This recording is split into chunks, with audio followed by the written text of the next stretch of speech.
പരിശുദ്ധ പരമ ദിവ്യകാരുണ്യത്തിന് എന്നേരവും ആരാധനയും സ്തുതിയും പുകഴ്ചയും ഉണ്ടായിരിക്കട്ടെ. പരിശുദ്ധ പരമ ദിവ്യകാരുണ്യത്തിന് എന്നേരവും ആരാധനയും സ്തുതിയും പുകഴ്ചയും ഉണ്ടായിരിക്കട്ടെ. പരിശുദ്ധ പരമ ദിവ്യകാരുണ്യത്തിന് എന്നേരവും ആരാധനയും സ്തുതിയും പുകഴ്ചയും ഉണ്ടായിരിക്കട്ടെ. മിശിഹായിൽ ഏറ്റവും സ്നേഹം നിറഞ്ഞവരെ, ഈ തിരുമണിക്കൂറിൽ ദിവ്യകാരുണ്യ സന്നിധി നാം ആയിരിക്കുമ്പോൾ ഇന്ന് നാം വിചിന്തനത്തിനായി എടുക്കുന്ന തിരുവചന ഭാഗം വിശുദ്ധ മത്തായിയുടെ സുവിശേഷം 7-ാം അധ്യായം 21 മുതൽ 27 വരെയുള്ള തിരുവചനങ്ങൾ. അവിടെ സുവിശേഷത്തിൽ ഈശോ പാറമേൽ ഭവനം പണിത വിവേകമതിയായ മനുഷ്യനെക്കുറിച്ചും മണലിൽ ഭവനം പണിത ഭോഷനായ മനുഷ്യനെക്കുറിച്ചും സംസാരിക്കുന്നു. രണ്ട് പ്രധാനപ്പെട്ട ചിന്തകളിലേക്കാണ് ഈശോ നമ്മെ ഈ വചനഭാഗത്തിലൂടെ കൊണ്ടുപോകുന്നത്. ഒന്ന്, നമ്മുടെ ജീവിതത്തിൻ്റെ അടിസ്ഥാന ശില അല്ലെങ്കിൽ അടിത്തറ ഈശോയാകണമെന്ന് തിരുവചനം നമ്മെ ഓർമ്മിപ്പിക്കുകയാണ്. രണ്ടാമതായി, ഒരു യഥാർത്ഥ ക്രൈസ്തവൻ പ്രാർത്ഥിക്കുന്നവൻ മാത്രമല്ല, ദൈവേഷ്ടമനുസരിച്ച് ജീവിക്കുന്നവനുമാണ് എന്ന് ഈശോ ഉദ്ബോധിപ്പിക്കുന്നു. അപ്പോൾ നാം പറഞ്ഞു കഴിഞ്ഞു, നമ്മുടെ ജീവിതങ്ങൾക്ക് നാം നൽകേണ്ട ശക്തമായ അടിത്തറ അത് ഈശോയാണ്. ദൈവമാകുന്ന പാറമേൽ ജീവിതങ്ങൾക്ക് അടിസ്ഥാനമിടേണ്ടതിൻ്റെ ആവശ്യകതയെക്കുറിച്ചാണ് ഈശോ നമ്മോട് സംസാരിക്കുന്നത്. പഴയ നിയമത്തിൽ ഏഷ്യ പ്രവാചകന്റെ പുസ്തകം 30-ാം അധ്യായം 29-ാം തിരുവചനത്തിൽ ദൈവത്തെ ഇസ്രായേലിന്റെ രക്ഷാശില എന്ന് വിശേഷിപ്പിച്ചിരിക്കുന്നു.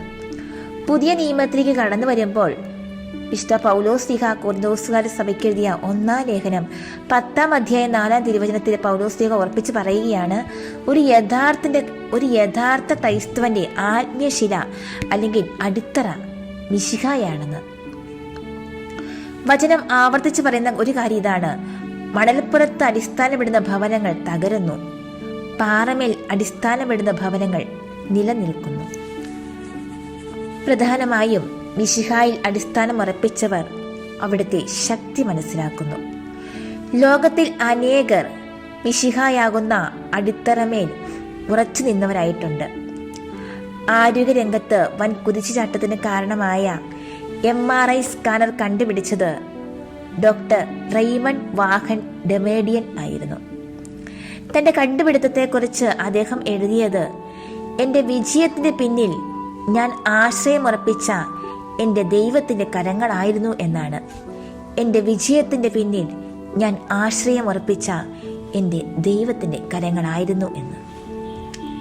അതുപോലെ വിശുദ്ധ മദർ തെരേസയെക്കുറിച്ച് സംതിങ് ബ്യൂട്ടിഫുൾ ഫോർ ഗോഡ് എന്ന മനോഹരമായ പുസ്തകം എഴുതിയ BBC-യുടെ അറിയപ്പെടുന്ന കമാൻഡറായിരുന്ന മാൽക്കം മഗ്രിച്ച് ഒരു കൂടിക്കാഴ്ചയിൽ മദറിനോട് ചോദിച്ചു, മദർ, എങ്ങനെയാണ് അങ്ങയ്ക്ക് ഇത്ര അതിശയകരമായ ആശയങ്ങൾ ലഭിക്കുന്നത്? മദറിന്റെ മറുപടി ശ്രദ്ധേയമാണ്: ഞാൻ ഒരു സാധാരണക്കാരിയാണ്, എന്നാൽ അസാധാരണനായ സർവശക്തിന്റെ മുൻപിൽ അനേക മണിക്കൂറുകൾ ചെലവഴിക്കുമ്പോഴാണ് എനിക്ക് അസാധാരണമായ ആശയങ്ങൾ ലഭിക്കുന്നത്. മദർ ഒരിക്കൽ പറഞ്ഞിട്ടുണ്ട്, ഞാൻ ഈശോയുടെ കയ്യിലെ ഒരു കൊച്ചു പെൻസിൽ മാത്രമാണെന്ന്. അതുപോലെ വിശുദ്ധ ജോൺ പോൾ 2-ാമൻ മാർപ്പാപ്പ ഒരു ദിവസം തൻ്റെ സ്വകാര്യ ചാപ്പലിൽ പ്രാർത്ഥനയിൽ മുഴുകിയിരിക്കുകയായിരുന്നു. അപ്പോൾ അദ്ദേഹത്തിൻ്റെ സെക്രട്ടറി വളരെ തിടുക്കത്തിൽ വന്ന് പരിശുദ്ധ പിതാവിനെ വിളിച്ചു. പിതാവേ, ഒന്ന് പുറത്തേക്ക് വരാമോ? അദ്ദേഹം ചോദിച്ചു, എന്തിനാണ്? സെക്രട്ടറി മറുപടി പറഞ്ഞു, ഒരു വളരെ അടിയന്തര കാര്യം പിതാവിനെ അറിയിക്കാനുണ്ട്. പിതാവ് വളരെ ശാന്തനായി ഇപ്രകാരം പറഞ്ഞു, വളരെ അടിയന്തര കാര്യമാണെങ്കിൽ ഞാൻ കൂടുതൽ പ്രാർത്ഥിക്കേണ്ടതായിട്ടുണ്ട്. മിശിഹായാകുന്ന പാറമേൽ ആഴത്തിൽ അടിസ്ഥാനമിട്ട് വിശുദ്ധ ജീവിതം നയിച്ച വിശുദ്ധ മദർ തെരേസായും വിശുദ്ധ ജോൺ പോൾ പാപ്പായും ക്രൈസ്തവ വിശ്വാസികളായ നമ്മോട് ഓരോരുത്തരോടും ആവശ്യപ്പെടുന്നത് ഇതാണ്: വിവേകത്തോടെ ജീവിതത്തിന് അടിസ്ഥാനമിടുക, ആഴത്തിൽ അടിസ്ഥാനമിടുക, ഉറപ്പുള്ള പാറമേൽ അടിസ്ഥാനമിടുക, മിശിഹായാകുന്ന പാറമേൽ ജീവിതം അർപ്പിക്കുക. സാവുൾ രാജാവും രാജ്യത്തെ മുഴുവൻ പട്ടാളവും കൊല്ലുവാൻ വേണ്ടി വേട്ടയാടിയ മനുഷ്യനായിരുന്നു ദാവീദ്. ഒളിത്താവളങ്ങളിൽ നിന്ന് ഒളിത്താവളങ്ങളിലേക്ക് ഓടിക്കൊണ്ടിരിക്കുമ്പോഴാണ് പല സങ്കീർത്തനങ്ങളും ദാവീദ് രചിച്ചത് എന്ന് നമുക്കറിയാം. പല സങ്കീർത്തനങ്ങളും അദ്ദേഹത്തിന്റെ ജീവിതം തന്നെയായിരുന്നു. ഒരിക്കൽ അദ്ദേഹം പറയുന്നുണ്ട്, സങ്കീർത്തനങ്ങൾ 57:1, വിനാശത്തിന്റെ കൊടുങ്കാറ്റ് കടന്നു പോകുമ്പോളം ഞാൻ അങ്ങയുടെ ചിറകിൻ കീഴിൽ അഭയം തേടുന്നു എന്ന്. മറ്റൊരിടത്ത് ഇപ്രകാരവും, കാട്ടരുവി തേടി നടക്കുന്ന മാൻപേടയെ പോലെ എൻ്റെ ഹൃദയം അങ്ങേ തേടുന്നു എന്നും. വിശുദ്ധ ആഗസ്തീനോസ് പറയുന്നത് നമുക്കെല്ലാം അറിയാം. വിശുദ്ധ ആഗസ്തീനോസ് പറയുന്നുണ്ട്, ദൈവത്തിൽ വിനയം പ്രാപിക്കുവോളം എൻ്റെ ഹൃദയം അസ്വസ്ഥമായിരിക്കും. ആഗസ്തീനോസ് തൻ്റെ ജീവിതത്തിലെ സകല പ്രശ്നങ്ങൾക്കുമുള്ള ഉത്തരം കണ്ടെത്തുന്നത് എവിടെയാണ്? തൻ്റെ ജീവിതത്തിന്റെ അടിസ്ഥാനം എവിടെയാണ് എന്നാണ് അദ്ദേഹത്തിന്റെ വാക്കുകൾ സൂചിപ്പിക്കുന്നത്. അതുപോലെ 800 വർഷങ്ങൾക്ക് മുമ്പ് നിർമ്മിക്കപ്പെട്ട ലോകമഹാത്ഭുതങ്ങളിൽ ഒന്നായ പിസായിലെ ഗോപുരം ചെരിയാനുള്ള കാരണവും അതിന്റെ അടിസ്ഥാനം ഉറപ്പിക്കാത്തതിലെ പ്രത്യാഘാതമാണെന്നും നാം ഓർക്കേണ്ടതുണ്ട്. ചില തിരുവചന ഭാഗങ്ങൾ നമുക്ക് ശ്രദ്ധിക്കാം. സങ്കീർത്തനങ്ങൾ 32:10, കർത്താവിൽ ആശ്രയിക്കുന്നവനെ അവിടുത്തെ സ്നേഹം വലയം ചെയ്യും. സങ്കീർത്തനങ്ങൾ 27:1, കർത്താവിൻ്റെ പ്രകാശവും രക്ഷയുമാണ്, ഞാൻ ആരെ ഭയപ്പെടണം. കർത്താവ് എൻ്റെ ജീവിതത്തിന് കോട്ടയാണ്, ഞാൻ ആരെ പേടിക്കണം. സുഭാഷിതങ്ങൾ 3:5, കർത്താവിൽ പൂർണ്ണ ഹൃദയത്തോടെ വിശ്വാസം അർപ്പിക്കുക, സ്വന്തം ഹൃദയത്തെ ആശ്രയിക്കുമരുത്. സുഭാഷിതങ്ങൾ 16:3, നിന്റെ പ്രയത്നം കർത്താവിൽ അർപ്പിക്കുക, നിന്റെ പദ്ധതികൾ ഫലമണിയും. ജെറമിയ 17:7, കർത്താവിൽ ആശ്രയിക്കുന്നവൻ അനുഗ്രഹീതൻ, അവന്റെ പ്രത്യാശ അവിടുന്ന് തന്നെ. ഈ തിരുവചനങ്ങൾ കർത്താവിൽ അടിസ്ഥാനമർപ്പിക്കുവാൻ നമ്മെ ശക്തരാക്കട്ടെ. രണ്ടാമതായി, ഒരു യഥാർത്ഥ ക്രൈസ്തവൻ പ്രാർത്ഥിക്കുന്നവൻ മാത്രമല്ല, ദൈവം ആഗ്രഹിക്കുന്ന രീതി ജീവിക്കുന്നവനുമാണ്. ദൈവത്തിന്റെ ഇഷ്ടം നിറവേറ്റുന്നവരാകാനുള്ള നമ്മുടെ വിളിയെക്കുറിച്ച് സുവിശേഷം നമ്മോട് സംസാരിക്കുന്നു. വചനം പറയുന്നു, കർത്താവേ കർത്താവേ എന്ന് എന്നോട് വിളിച്ചപേക്ഷിക്കുന്നവനല്ല, എൻ്റെ സ്വർഗസ്ഥനായ പിതാവിൻ്റെ ഇഷ്ടം നിറവേറ്റുന്നവനാണ് സ്വർഗരാജ്യത്തിൽ പ്രവേശിക്കുന്നത് എന്ന്. ദൈവഹിതം നിറവേറ്റുന്നതാണ് പ്രാർത്ഥിക്കുക മാത്രം ചെയ്യുന്നതിനേക്കാൾ ശ്രേഷ്ഠം. ഡൊമിനിക് സാവിയോ കൂട്ടുകാരോടൊപ്പം കളിച്ചുകൊണ്ടിരിക്കുകയായിരുന്നു. രക്തച്ചൻ വന്ന് ചോദിച്ചു, ഇപ്പോൾ നിങ്ങൾ മരിക്കുവാൻ പോകുകയാണെങ്കിൽ എന്തു ചെയ്യും? പലരും പല ഉത്തരങ്ങൾ പറഞ്ഞു. ചിലർ കുമ്പസാരിക്കാൻ പോകും, മറ്റു ചിലർ വീട്ടിലേക്ക് ഓടും, മാതാപിതാക്കളെ സഹോദരൻ കാണും എന്നൊക്കെ. ഡൊമിനിക് സാവിയുടെ ഊഴം വന്നപ്പോൾ പറഞ്ഞു, ഞാൻ ഇപ്പോൾ ചെയ്തുകൊണ്ടിരിക്കുന്നത് പോലെ കളിക്കും. കാരണം അതാണ് കളിക്കേണ്ട സമയത്ത് എന്നിൽ നിന്ന് ദൈവം ആഗ്രഹിക്കുന്നത്. എല്ലാ സമയത്തും നാം ചെയ്തുകൊണ്ടിരിക്കുന്ന പ്രവൃത്തി ദൈവഹിതമാണെന്ന് പറയാൻ നമുക്ക് കഴിയുമോ? മരണം മുന്നിൽ കാണുമ്പോൾ നല്ലവരാകുവാൻ ഓടുന്നവരാണ് മിക്കവരും. ദൈവഹിതം മാത്രം നിറവേറ്റുന്നവർ മരണത്തെ പേടിക്കേണ്ടതില്ല. മരിക്കുമെന്ന അവസ്ഥ വരുമ്പോഴാണ് ജീവിതത്തിൽ പ്രധാനപ്പെട്ടതെന്ന് കരുതുന്ന കാര്യങ്ങളിലേക്ക് കടക്കുന്നതെങ്കിൽ നാം സ്വർഗരാജ്യത്തിൽ നിന്ന് എത്രയോ അകലെയാണ്. എങ്ങനെയാണ് ദൈവഹിതം തിരിച്ചറിയുക? നമ്മുടെ ഹിതത്തെ ബലിപീഠത്തിൽ ഒരു കാഴ്ച വസ്തു പോലെ സമർപ്പിക്കുക. സ്വന്തം ആഗ്രഹങ്ങളെയും വികാരങ്ങളെയും അടക്കി വയ്ക്കാതെ ദൈവഹിതം തെളിഞ്ഞു വരില്ല. അല്ലാത്ത പക്ഷം സ്വന്തം ഹിതം ദൈവഹിതമായി തെറ്റിദ്ധരിക്കാനിടയാകും. ദൈവഹിതം നിറവേറ്റാൻ തടസ്സമായി നിൽക്കുന്നത് നമ്മിലെ പാപങ്ങൾ, തിന്മകൾ ഇവ തന്നെയാണ്. പാപത്തിന് നാം ഇംഗ്ലീഷിൽ സിൻ എന്ന് പറയുന്നു. അതിന് നടുവിൽ ഐ അല്ലെങ്കിൽ ഞാൻ തന്നെ, അതായത് എൻ്റെ ഇഷ്ടങ്ങൾ തന്നെ. എൻ്റെ ഇഷ്ടങ്ങളെക്കാൾ ഉപരി ദൈവത്തിൻ്റെ ഇഷ്ടങ്ങളെ അന്വേഷിക്കുമ്പോൾ, ദൈവത്തെ സ്നേഹിക്കുമ്പോൾ നാം പ്രതീക്ഷിക്കാത്ത പലതും സംഭവിക്കുന്നു.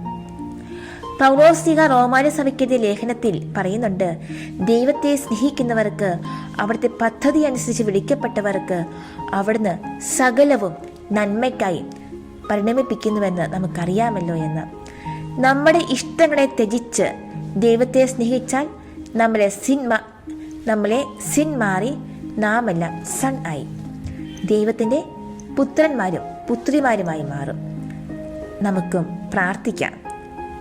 മിശിഹായാകുന്ന ശിലയിൽ അടിസ്ഥാനമർപ്പിച്ചവരായി ജീവിക്കാൻ വേണ്ട കൃപ സ്വന്തമാക്കാൻ, വെറുതെ പ്രാർത്ഥിക്കുന്നവർ മാത്രമാകാതെ ദൈവിഷ്ടം നിറവേറ്റുന്നവരാകാൻ, സ്വർഗരാജ്യം സ്വന്തമാക്കാൻ, അങ്ങനെ യഥാർത്ഥ ക്രൈസ്തവരാകാനുള്ള അനുഗ്രഹത്തിനായി നമുക്ക് പ്രാർത്ഥിക്കാം.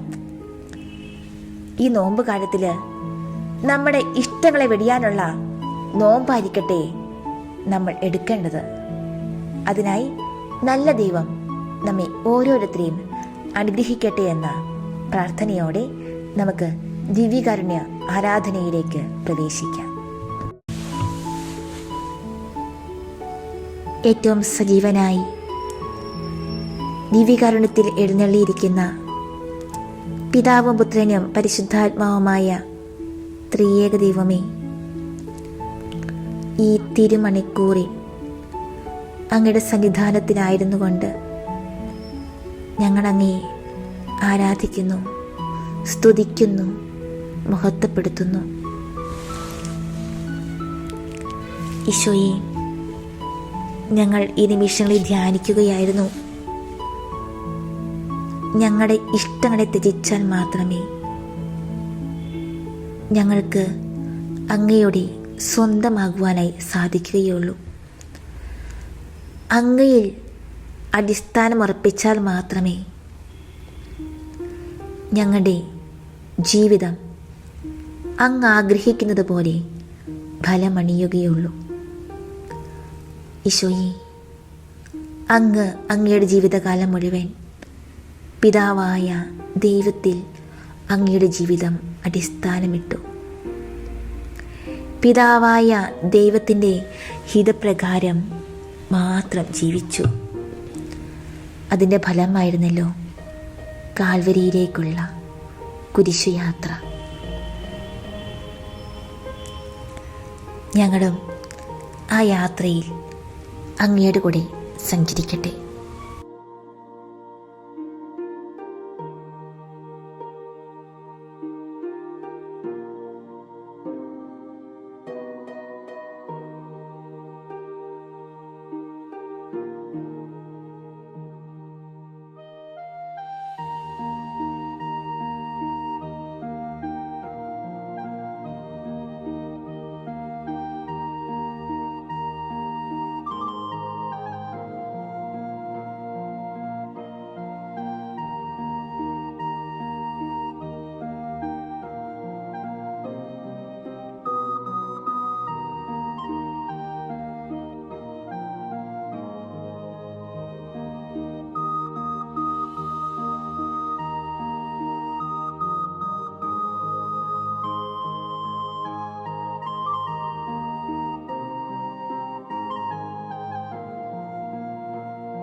തൂമന്ദഹാസത്താൽ ലോകത്തെ കുളിർപ്പിച്ച ഈശോയുടെ തിരുമുഖത്തെ അവിടുത്തെ ശത്രുക്കൾ ഉമനീർ കൊണ്ട് കളങ്കപ്പെടുത്തി.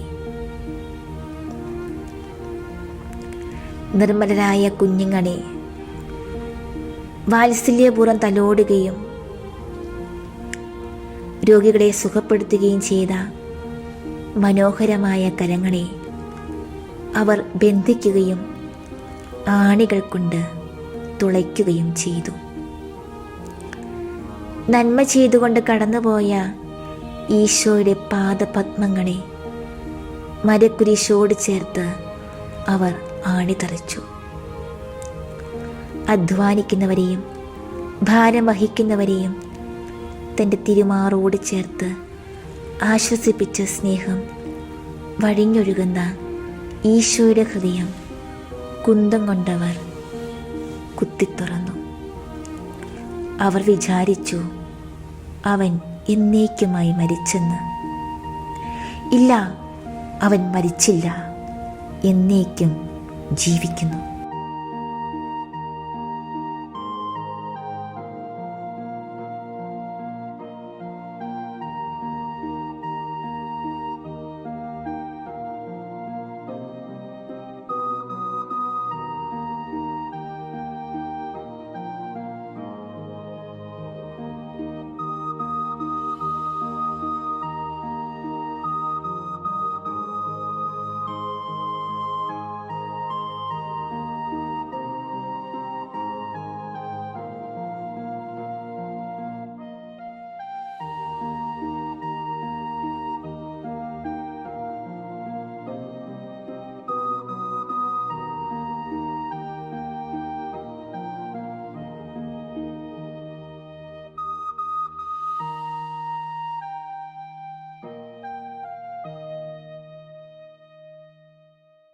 രക്ഷാകര ദൗത്യത്തിൻ്റെ പരിസമാപ്തിയിൽ ബലിയർപ്പിക്കപ്പെട്ട നാഥൻ ചങ്കിൽ കുത്തിയവരോട് കരുണ കാട്ടിയ സ്നേഹം, പാവന സ്നേഹം, പരിശുദ്ധ സ്നേഹം, സ്നേഹം ചുടുനീളമായി ഒഴുകിയ ബലിയർപ്പണം, പിച്ചിച്ചീന്തിയവരോട് സ്നേഹം കാട്ടിയ കാരുണ്യബലി. അതെ, നാഥന് ഇവിടേക്ക് വഴിതെളിച്ച വിശുദ്ധ യോഹന്നാന്റെ സുവിശേഷം 13-ാം അധ്യായം 27-ാം തിരുവചനം 31-ാം തിരുവചനങ്ങളിലൊക്കെ യൂദാസിൻ്റെ സ്വാതന്ത്ര്യം കാക്കുന്ന കർത്താവ്, യൂദാസിൻ്റെ ഇമേജ് അല്ലെങ്കിൽ സൽപ്പേര് സംരക്ഷിക്കുന്ന കർത്താവ്, യൂദാസിനെ സ്നേഹിത എന്ന് വിളിച്ചുകൊണ്ട് വിജയം പ്രഘോഷിക്കുന്ന കർത്താവ്, യൂദാസിൻ്റെ തിരസ്കരണത്തിലൂടെ മഹത്വത്തിലേക്ക്.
തന്നെ തിരസ്കരിക്കുമെന്നും അറിയാമായിട്ടും യൂദാസിൻ്റെ കാൽ കഴുകി ചുംബിക്കുന്ന കർത്താവ്, നമ്മെ തിരസ്കരിക്കുന്ന എതിർക്കുന്നവരുടെ കാൽ കഴുകാൻ എനിക്കാകുമോ?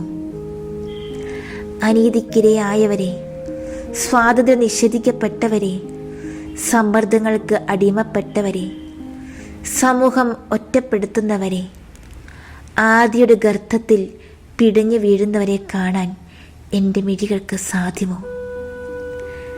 സ്വാർത്ഥ താല്പര്യങ്ങളുടെയും അനുഭവങ്ങളുടെയും ബലഹീനതയുടെയും മതിൽക്കെട്ടുകൾ തമ്മിൽ പണിതുയർത്താനുള്ള വ്യഗ്രതകൾക്കിടയിൽ ഞാൻ മറക്കുന്നത് ആരെയല്ല. നാം ഓരോരുത്തരും വ്യക്തിത്വത്തിൻ്റെ ആഴങ്ങളിലേക്ക് ഇറങ്ങിച്ചെന്ന് അവിടെ എന്താണ് സംഭവിക്കുന്നതെന്ന് ഗ്രഹിക്കാനുള്ള ആഗ്രഹം നമുക്കില്ലെങ്കിൽ അരൂപിയുടെ നെടുവീർപ്പുകൾ വൻ രോദനങ്ങളായി പരിണമിക്കില്ലേ? എന്താണ് നമ്മെക്കുറിച്ചുള്ള ദൈവഹിതം? അത് മനസ്സിലാക്കാൻ സാധിക്കുന്നുണ്ടോ?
താബോറിൽ നിന്ന് താഴ്വരകളിലേക്ക് ഇറങ്ങി കാൽവരി കയറണം, മരിക്കണം.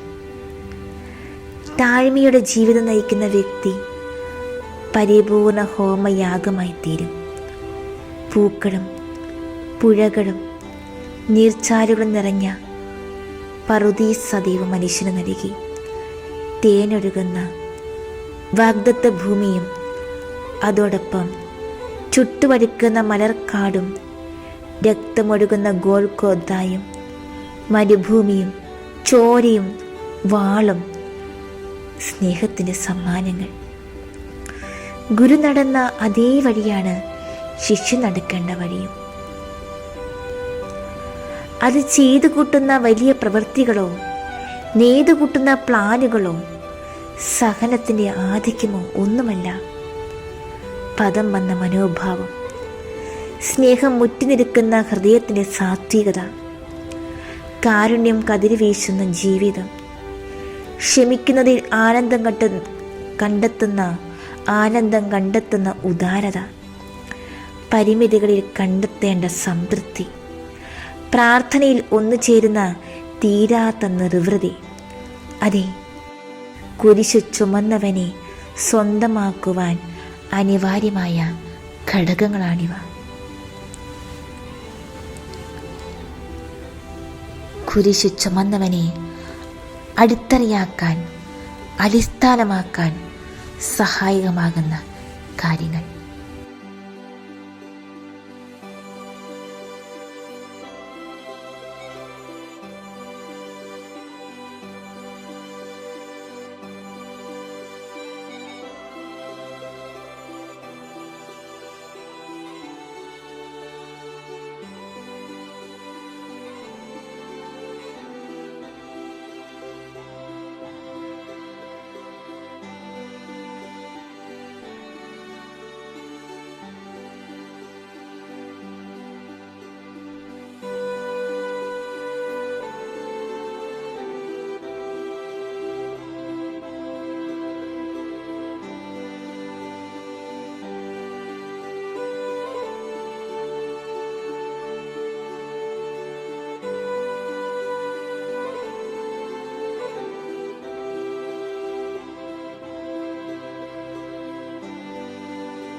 എല്ലാം ഉപേക്ഷിക്കുക. സ്വന്തം മനസ്സിൻ്റെ ഇഷ്ടാനിഷ്ടങ്ങളെയും ഉപേക്ഷ ഇവിടെ മറ്റൊന്നിൻ്റെ സ്വീകാര്യതയിലേക്ക് വഴി തുറക്കുന്നു. ഗുരുവിൻ്റെ മനസ്സും ഇഷ്ടവും സ്വന്തമായി ഏറ്റുവാങ്ങുന്ന ക്രിസ്ത്യാനിയുടെ ചിത്രത്തിൽ ഗുരുവിൻ്റെ സ്വപ്നങ്ങളിൽ നിന്നും പടിയിറങ്ങി പിന്നിട്ടു പോകുന്ന ഇടവഴികളിലേക്ക് അവനിനി പിന്തിരിഞ്ഞുകൂടാ. ഗുരുവിനോടൊപ്പമായിരിക്കുക, അവൻ്റെ നെടുവീർപ്പുകൾക്ക് ചെവിച്ചായിക്കുക, അവൻ്റെ ചെയ്തികളെ വീക്ഷിക്കുക, അവൻ ചെയ്തതുപോലെ ചെയ്യുക. ഒടുവിൽ അവൻ്റെ കരങ്ങളിൽ ജീവൻ സമർപ്പിക്കുക.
നമ്മുടെ ജീവിതത്തിലെ എല്ലാറ്റിനുമുപരി നമുക്ക് ഈശോയ്ക്ക് പ്രാധാന്യം കൊടുക്കാം.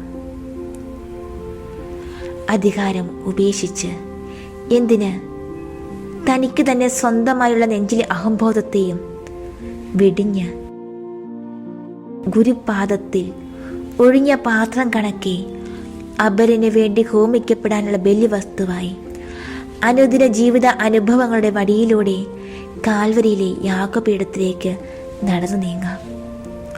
മൂന്നാടുകളിൽ പിടഞ്ഞു തൂങ്ങുന്ന ഗുരുവിൻ്റെ വിലാപങ്ങൾ ഉറങ്ങുന്ന ആ ഗിരിനിരയിൽ മറ്റൊരു പെസഹ കുഞ്ഞാട്. കാൽവരിയുടെ ഭയചകിതമായ നിശബ്ദതയിൽ, ശൂന്യതയെ, നിഷ്ഠൂരതയെ സ്നേഹനാഥൻ ഉയർത്തപ്പെട്ട ക്ഷണം മുതൽ എത്ര നീറുന്ന മനസ്സിനും പതറുന്ന ഹൃദയത്തിനും വേയ്ക്കുന്ന കാലിനും സ്നേഹനാഥൻ ആലംബമായിരുന്നില്ലേ? ക്രൂശിതൻ ജീവിതഗാനത്തിൻ്റെ പരിസമാപ്തിയാണ്. നമ്മുടെ ജീവിതത്തിൻ്റെ മനോജ്ഞമായ മകുടം ചാർത്തലാണ്. യാതനകളും മനോവിധകളും കൊണ്ട് നേറിക്കൊണ്ടിരിക്കുന്ന ഹൃദയങ്ങളെ തണുപ്പിക്കുന്ന ശീതള സുന്ദരമായ സ്നേഹദ്രവ്യമാണ്.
ദിവ്യ കാരുണ്യനാഥ,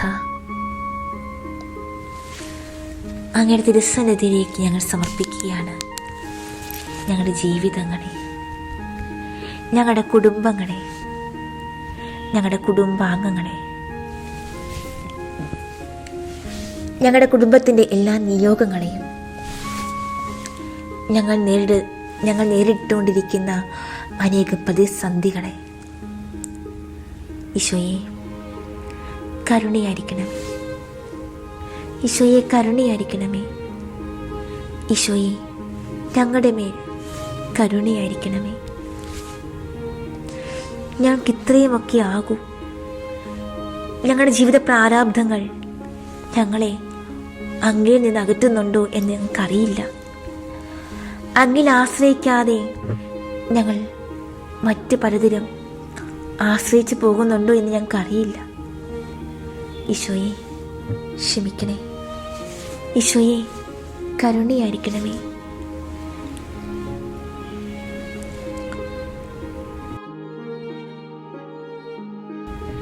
ഈശോയെ ഞങ്ങളുടെ കുടുംബങ്ങളെ ഇന്ന ദിവസം പൂർണ്ണമായി സമർപ്പിക്കുകയാണ്.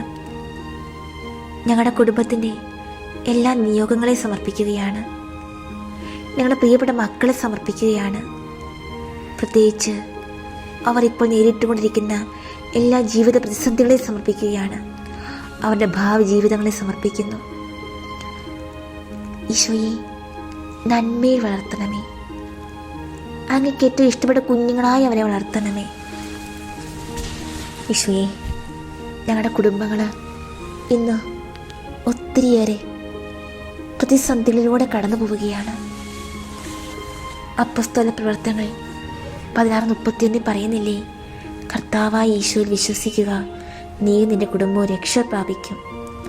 1 സാമുവേൽ 25:6 നിങ്ങൾ ഇപ്രകാരം പറയണം, നിനക്ക് സമാധാനം, നിന്റെ ഭവനത്തിലും നിനക്കുള്ള സകലതിനും സമാധാനം. കർത്താവായ ഈശോയെ ഈ തിരുവചനത്തിൻ്റെ അനന്ത ശക്തിയാൽ ഞങ്ങളുടെ കുടുംബത്തിലെ എല്ലാ കുറവുകളും പരിഹരിച്ച് സമാധാനവും സന്തോഷവും നൽകി അനുഗ്രഹിക്കണമേ. ജോബ് 1:10 അങ്ങ് അവനും അവൻ്റെ ഭവനത്തിനും സമ്പത്തിനും ചുറ്റും വേലി കെട്ടി സുരക്ഷിതത്വം നൽകി. അവൻ്റെ പ്രവൃത്തികളെ അനുഗ്രഹിച്ചു, അവൻ്റെ സമ്പത്ത് വർദ്ധിപ്പിക്കുകയും ചെയ്തു. ജോബ് 5:24 നിന്റെ കൂടാരം സുരക്ഷിതമാണെന്ന് നീ അറിയും. നിന്റെ ആലകൾ പരിശോധിക്കുമ്പോൾ ഒന്നും നഷ്ടപ്പെട്ടതായി കാണില്ല. കർത്താവായ ഈശോയെ ഈ തിരുവചനത്തിൻ്റെ അനന്ത ശക്തിയാൽ ഞങ്ങളുടെ കുടുംബത്തിലെ എല്ലാ കുറവുകളും പരിഹരിച്ച് സമാധാനവും സന്തോഷവും നൽകി അനുഗ്രഹിക്കണമേ. നെഹെമ്യാ 4:14 അവരെ ഭയപ്പെടേണ്ട, നിങ്ങളുടെ സഹോദരന്മാർ പുത്രീപുത്രന്മാർ ഭാര്യമാർ എന്നിവർക്കും നിങ്ങളുടെ ഭവനങ്ങൾക്കും വേണ്ടി പോരാടുന്ന ഉന്നതനും ഭീതികരനുമായ കർത്താവിനെ ഓർക്കുവിൻ. കർത്താവായ ഈശോയെ, ഈ തിരുവചനത്തിൻ്റെ അനന്തശക്തിയാൽ ഞങ്ങളുടെ കുടുംബത്തിലെ എല്ലാ കുറവുകളും പരിഹരിച്ച് സമാധാനവും സന്തോഷവും നൽകി അനുഗ്രഹിക്കണമേ. തോബിത്ത് 3:16. എന്നെ ഓർക്കുകയും കാരുണ്യപൂർവ്വം കടാക്ഷിക്കുകയും ചെയ്യണമേ. എൻ്റെയും എൻ്റെ പിതാക്കന്മാരുടെയും പാപങ്ങൾക്കും ഞാൻ അറിയാതെ ചെയ്ത അപരാധങ്ങൾക്കും അങ്ങ് ശിക്ഷ നൽകരുതേ. ഇരുവരുടെയും പ്രാർത്ഥന ദൈവത്തിൻ്റെ മഹനീയ സന്നിധിയിലെത്തി. കർത്താവേ, ഈ തിരുവചനത്തിൻ്റെ അനന്തശക്തിയാൽ ഞങ്ങളുടെ കുടുംബത്തിലെ എല്ലാ കുറവുകളും പരിഹരിച്ച് സമാധാനവും സന്തോഷവും നൽകി അനുഗ്രഹിക്കണമേ. 2 സാമുവേൽ 7:29. അടിയന്റെ കുടുംബം അങ്ങയുടെ മുൻപിൽ നിന്ന് ഒരിക്കലും മാറിപ്പോകാതിരിക്കേണ്ടതിന് അതിനെ അനുഗ്രഹിക്കാൻ തിരുവുള്ളമാകണമേ.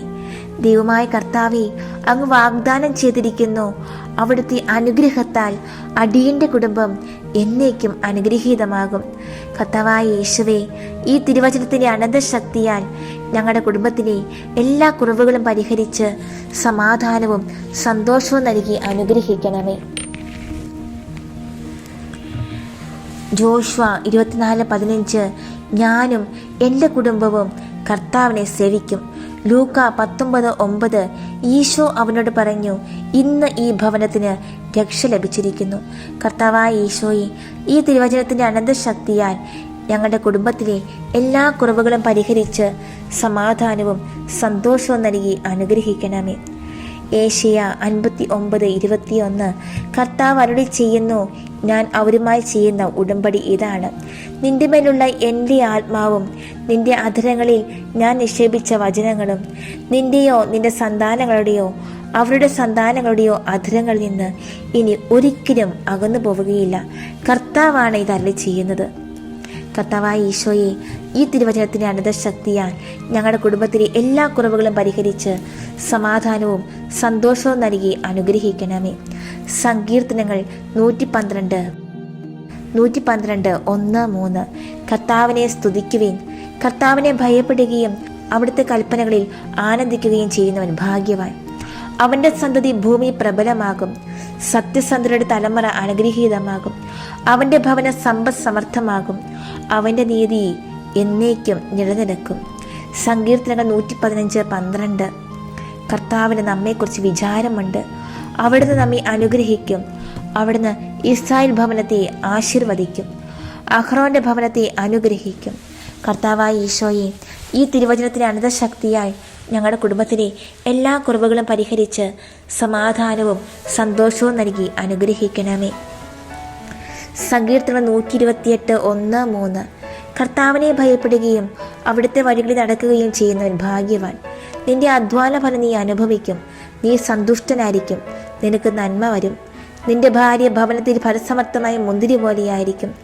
നിന്റെ മക്കൾ നിന്റെ മേശയ്ക്ക് ചുറ്റും ഒലിവ് തൈകൾ പോലെയും. കർത്താവായ ഈശോയെ, ഈ തിരുവചനത്തിൻ്റെ അനന്തശക്തിയാൽ ഞങ്ങളുടെ കുടുംബത്തിലെ എല്ലാ കുറവുകളും പരിഹരിച്ച് സമാധാനവും സന്തോഷവും നൽകി അനുഗ്രഹിക്കണമേ. ഏശയ്യ 32:18. എൻ്റെ ജനം സമാധാനപൂർണ്ണമായ വസതിയിൽ പാർക്കും, സുരക്ഷിതമായ ഭവനങ്ങളിലും പ്രശാന്തമായ വിശ്രമ സങ്കേതങ്ങളിലും തന്നെ. കർത്താവായ ഈശോയെ, ഈ തിരുവചനത്തിൻ്റെ അനന്തശക്തിയാൽ ഞങ്ങളുടെ കുടുംബത്തിലെ എല്ലാ കുറവുകളും പരിഹരിച്ച് സമാധാനവും സന്തോഷവും നൽകി അനുഗ്രഹിക്കണമേ. അപ്പസ്തോല പ്രവർത്തനങ്ങൾ 3:25. ഭൂമിയിലെ എല്ലാ കുടുംബങ്ങളും നിന്റെ സന്തതി വഴി അനുഗ്രഹീതമാകും.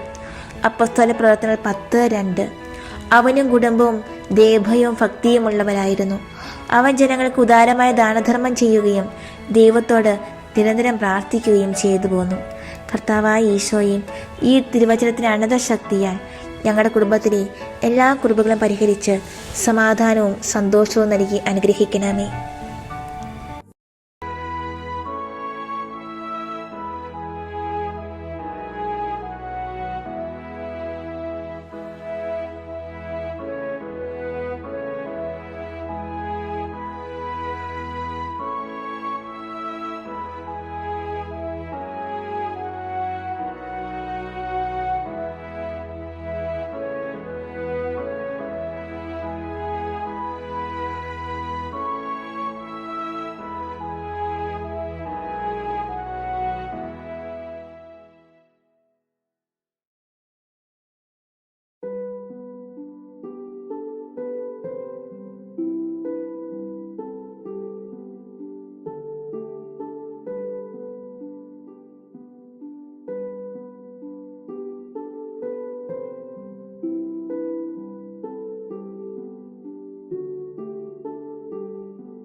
കർത്താവിൻ്റെ സന്നിധി നമുക്ക് നന്ദിയോടെ ആയിരിക്കാം.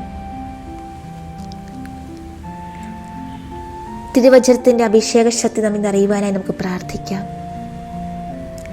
എല്ലാ കുടുംബങ്ങളും, കുടുംബാംഗങ്ങളും, എല്ലാ ക്രിസ്ത്യാനികളും മിശിഹായിൽ അടിത്തറ ഉറപ്പിക്കുന്നവരാകുവാൻ, ദൈവഹിതമനുസരിച്ച് തങ്ങളുടെ ജീവിതങ്ങളെ ക്രമപ്പെടുത്തുന്നവരാകുവാൻ ദിവ്യകാരുണ്യനാഥ അങ്ങ് അനുഗ്രഹിക്കണമേ. അങ്ങയുടെ ആശീർവാദത്തിനായി ഞങ്ങളിതാ അങ്ങയുടെ തിരുസന്നിധിയിൽ മുട്ടുകൾ മടക്കുന്നു.